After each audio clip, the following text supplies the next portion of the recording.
পৃথিবীতে পুরো সুন্দরের কম্পিটিশান চলছে, মানে কে সুন্দর হবে, কে দেখতে সুন্দর হবে, কে দেখতে সেক্সি হবে, সেটা ছেলে হোক বা মেয়ে। যদিও ছেলেরা অনেক কম চর্চা করে, কিন্তু এখন ছেলেরা চর্চা করছে টুকটাক, কিন্তু মেয়েরা মেয়েদেরকে দেখে জ্বলে। যেমন ধরো একটা সেক্সি মেয়ে, মানে ধরো সুন্দর ফিগার, খুব সুন্দর ফর্সা, দেখতে সুন্দরী, একটা মেয়েও কিনে তাকে দেখে ক্রাশ খেয়ে যায়। একটা মেয়ে হয়ে একটা মেয়েকে দেখে ক্রাশ খেয়ে যায়। আমরা বিভিন্ন রকম ভিডিওতে বিভিন্ন রকম প্রশংসা যখন টিভি বা সিরিয়ালে বা বিভিন্ন রকম ফেসবুকে, হোয়াটসঅ্যাপে নানা রকমের আমরা সাইডে দেখেছি, যখন মেয়েরা মেয়েদের ব্যাপারে প্রশংসা করে যে আমার ওকে দেখতে খুব ভালো লাগতো, আমার ও দেখে আমার নিজেই ক্র্যাশ খেয়ে যেতাম, এত সুন্দর দেখতে ছিল।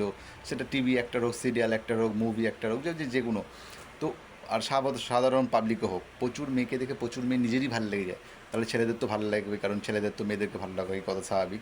কিন্তু এখানে একটা কম্পিটিশান চলছে যে কে কত সুন্দর হতে পারবে কার থেকে। সত্যি কথা বলতে গেলে সত্যি কথা বলতে গেলে তুমি যদি মানে ঠাকুর সবই তো ভগবান বানিয়েছে, কিন্তু তাও যে কিছু মেয়ে যে মানে ধরো কালো, অনেক মেয়ে আছে যারা কালো, তো নিজে ঘরের মধ্যে তরপায় যে আমি কালো, ভগবান আমাকে কেন কালো বানানো, এই না। আরে ভাই, তুমি যা আছো তুমি তাই থাকো না।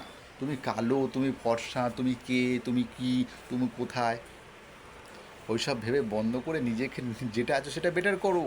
হ্যাঁ, মানছি এখানে সত্যি কথা বলতে গেলে মানে সম্বন্ধ দেখতে এলে বা ভালো ভালো সোসাইটি জায়গায় গেলে সেখানে তোমাকে কেমন দেখতে, তুমি কীরকম স্টাইলে থাকো, তোমার লুক কীরকম, তোমার প্যান্ট জামা কীরকম, আজকের দিনে দাঁড়ো এই 2025-এ দাঁড়িয়ে এইসব ম্যাটার করে। এসবই মানুষ দেখে।